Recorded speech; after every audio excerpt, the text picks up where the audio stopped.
বড় ভাই বড় শিক্ষিত হওয়ার স্বপ্ন বাদ দিয়া মা বাবার খেদমতে চলে গেল কাজ করে, আর কয় আমার ছোট ভাইরে মানুষ বানায়, আমি কাজ করে করে ছোট ভাইয়ের খরচ দিব। ছোট ভাইরে কষ্ট করে করে মানুষ বানাইছে, কিন্তু বহু ছোট ভাই বড় ভাই মানুষ হইতে পারে না, শিক্ষিত না হয় ছোট ভাইরে বানাইছে। ছোট ভাই এখন চাকরি করে, বড় ভাইয়ের খবর নেয় না। ঈদের সময় এখন বিয়ে কইরা কত আনন্দ, চাকরি করে টাকার অভাব নাই।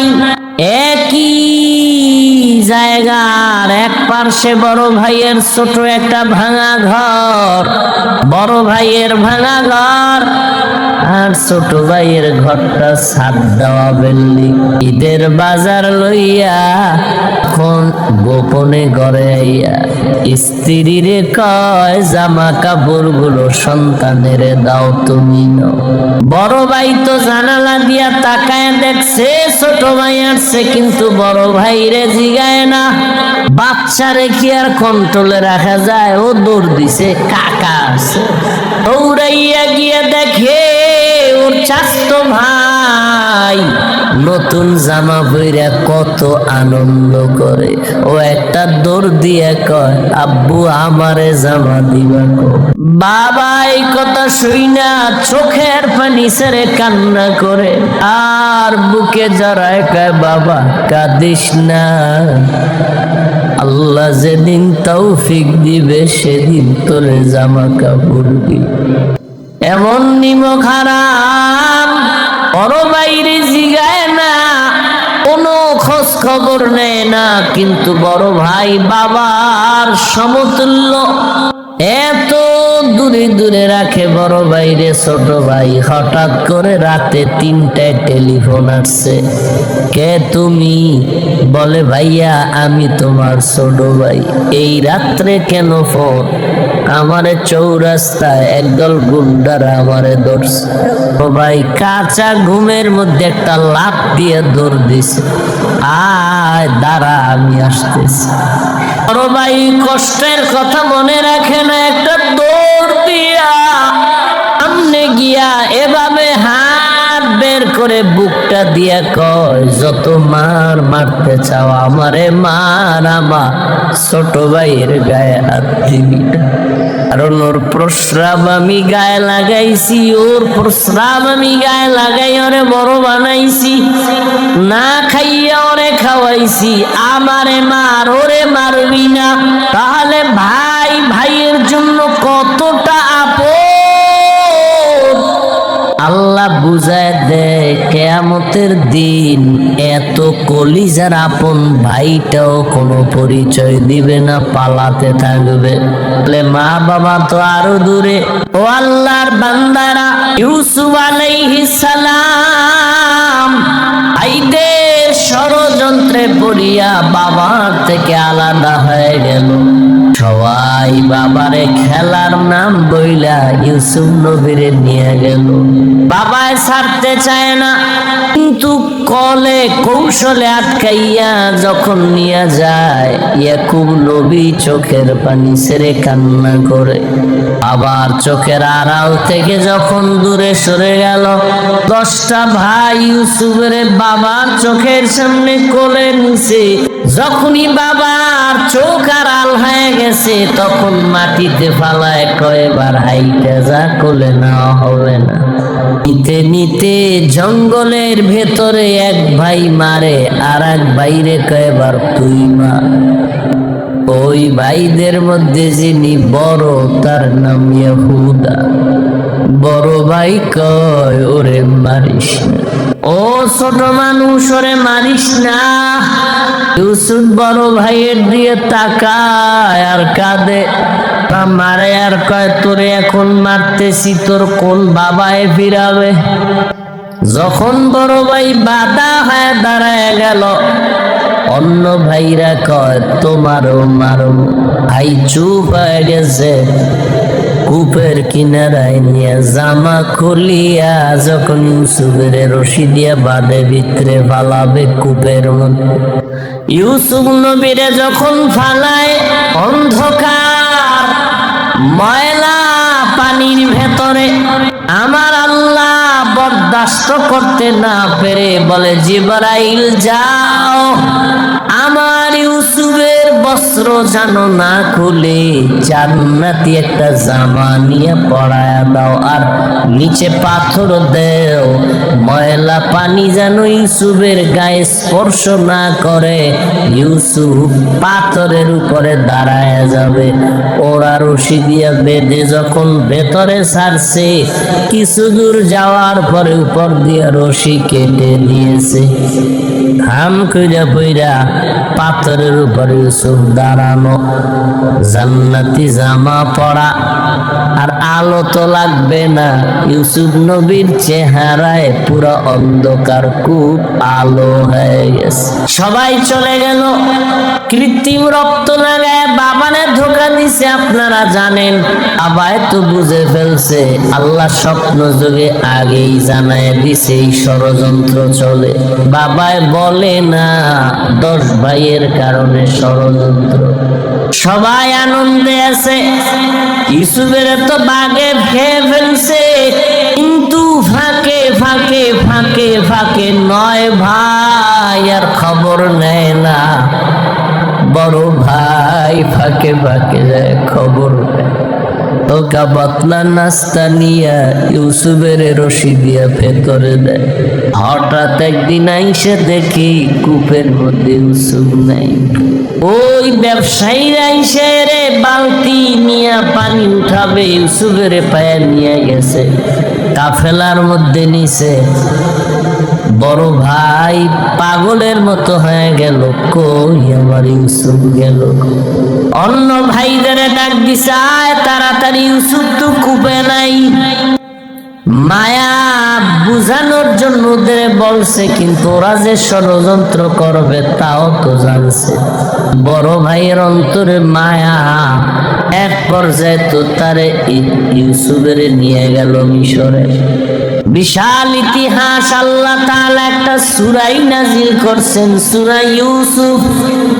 মিশরে যখন আল্লাহ পাক ইউসুফ নবীর অর্থমন্ত্রীর দায়িত্ব দিলেন, দুর্ভিক্ষ লেগে গেছে সারা দুনিয়ায়, মিশরের আশেপাশে খুব নবীর এলাকায় দুর্ভিক্ষ, খানা নাই, উপবাস।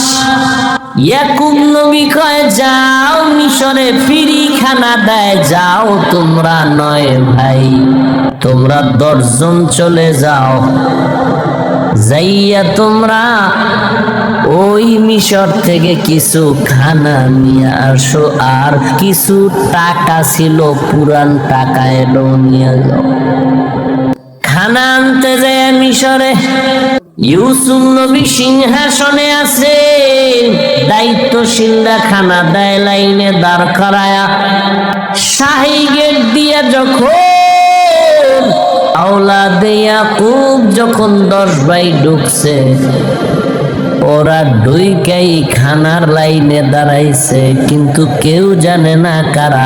ইউসুফ দেখেই চিনে ফেলছে আমার সেই 10 ভাই। ইউসুফ নবী গোপন রাখছে, পরিচয় দেয় না। এদের দায়িকা পরিচয়হীন ভাবে নিজেকে পরিচয় গোপন রাইখা এরপরে পরিচয় নিল, আপনারা কোথা থেকে আসছেন, কেনান থেকে আসছেন, আপনাদের আব্বার নাম কি? বলে আব্বার নাম ইয়াকুব। বলে আপনাদের আব্বা কেমন আছে? বলে ভালো। অনেক ভালো। হ্যাঁ, তবে একটা ভাই আমাকে হারায় গেছে। তাই নাকি? বলে হ্যাঁ। পরে কয় আমার আব্বা যেন ওই ভাইকে হারায়া কানতে কানতে কানতে কানতে অন্ধ হয়ে গেছে। ইউসুফ নবী পারে না, চিল্লায় কান্না করে, কিন্তু কন্ট্রোলে নিয়ে কয় আপনারা কয় ভাই? কয় আমরা 10 ভাই। কার ভাই নেই? কয় এক ভাই তো হারায় গেছে। আর নাই? হ্যাঁ আর একজন আছে, বিনিয়ামিন। কই? সে আব্বার কাছে। দায়িত্বশীলকে গোপনে বলে দিল ইচ্ছা রকম খানা দে, বস্তা বইরে দিবি, আর ও যে টাকা দিছে ওই টাকাও খানার মধ্যে ঢুকাই দিব, ওরা যেন না দেখে। ইউসুফ নবী বিদায় বেলা বলে দিলেন মেহমানদারি করা চলে যান, খানা তো বেশি দিন থাকবে না, শেষ হইলে আবার আসবেন, তবে একটা শর্ত, ওই ছোট ভাই আপনাদের সাথে নিয়ে আসবেন, না হয় খানা দেওয়া হবে না। ইউসুফের আপন ছোট ভাই বিনিয়ামিন বাড়িতে যাইয়া ভাই প্রশংসা করে, বাবা ঈশ্বরে যে আমগো খানা দিছে, অর্থমন্ত্রী বড় ভালো মানুষ, আমাদের আলাদা সম্মান দিছে, মেহমানদারি করাইছে। ওরা তো জানে না কিছু, খানার বস্তা খুইলে দেখে টাকা যা দিছিলাম তাও ফেরত, আরো খুশি। এবার আব্বা জান আমাদের একটা শর্ত দিছে, আবার খানা আনতে যাইতে বলছে, তবে ছোট ভাইরে না নিয়ে দিবে না। বাবা বলে একটারে নিয়ে আড়াইশো, এদেরও ছাড়ো, ইতিহাস বড় করুন। খানা যখন শেষ হয়ে গেল, এবার বিদায় বেলা বাবার সাথে ওয়াদা দিছে এই ভাইরে আর হারাবো না দাও। এইবার বিনিয়ামিনের নিয়া 11 ভাই মিশরে রওনা। মিশরে যাইয়া আবার ইউসুফ নবীর সাথে মোলাকাত। ইউসুফ নবী বিনিয়ামিনের পাইয়া পারে না, কলিজাটা ফেটে একটা চিৎকার দেয়, কন্ট্রোলে নিয়া বলে আজ আপনারা আমার রাজপ্রাসাদের মেহমান হবে। সবার জন্য একটা একটা রুম বানাইলো, এক এক রুমে দুইজন করে করে ঘুমাবে। রাতের বেলা শিডিউল করে আপনারা 2 ভাই এক রুমে, আবার 2 ভাই এক রুমে, ঘুরতে ঘুরতে 5 ভাই 10 ভাই 5 রুমে ঢুকে গেল। এখন বাকি রয়েছে 1 ভাই বিনিয়ামিন বাকি। আপনারা যদি কিছু মনে না নেন, এক রুমে কি এই ভাই থাকতে পারে আপনাদের? না, কথা আপনারা অনুমতি দিলে এরে আমার সাথে আজকে রাখি, আমার সাথে ঘুমাবে। এরা তো খুশি, যদি মন্ত্রীর সাথে ঘুমায় তা আমাকে খাওয়ান বেশি পাবো, মোহাব্বত বাড়বে। ওরা বলল ঠিক আছে আলহামদুলিল্লাহ। এবার 10 বাইরে 5 রুমে দিয়া 40 বছরের বিরহের বেদনা অন্তরে জমা। দীর্ঘ 40 বছর পর্যন্ত ভাই বিনিয়ামিন রে দেখে না, বাবা ইয়াকুবরে দেখেন।